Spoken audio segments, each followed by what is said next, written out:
Tamam, kusabilirsin. Sıkıntı yok. Hoca bir şey olmaz değil mi?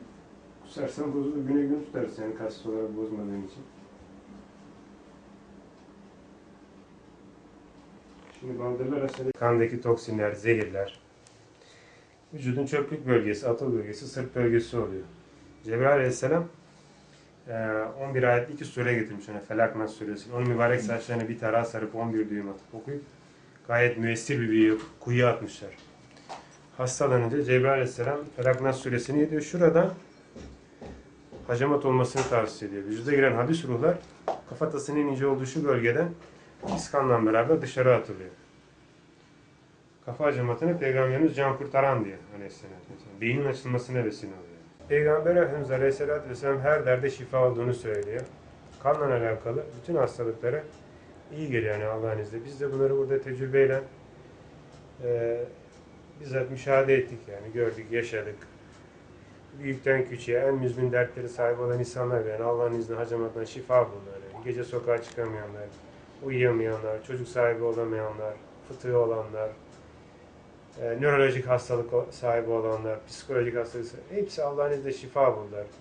Bu büyük bir iddia ama bunu Peygamber Efendimiz söylüyor. Hacamat Miraç'tan bize geldiği için hiçbir yan tesiri yok. Yani semavi bir uygulama, yani arzi değil, insanların bulduğu bir tedavi uygulaması değil. Bu itibarla hiçbir yan tesiri yok. Yani herkes gönül rahatlığıyla yaptırabilir yani. Şimdiye kadar hiç hacamattan zarar gören olmamış yani Allah'ın izniyle. Yan tesiri de yok yani. Bu işlem esnasında tıbbi bir ilaç kullanılmıyor yani kimyasal. Anında etkisini gösterir ve hiçbir yan etkisi yoktur yani. Yakın tarihe kadar yani memleketimizde de bu tatbik ediyor ama siyasi politik sebeplerden sonra yani Cumhuriyet tarihinin ilk yıllarında yasaklandı bu. Fakat dünya bugün artık buna koşuyor. Avrupa'da bazı üniversitelerde daha bunların hacamatın kürsüleri var. Doğu blok ülkelerinde hakeza. Kuzey Asya ülkelerinde Endonezya, Malezya çok halk devlet işbirliğiyle tatbik ediliyor bu. Herkes yani gönül rahatlığı yaptırmasını ama sünnet niyetiyle tabii yaptırmasını tavsiye ederim. Yani şifa ikinci planda gelir.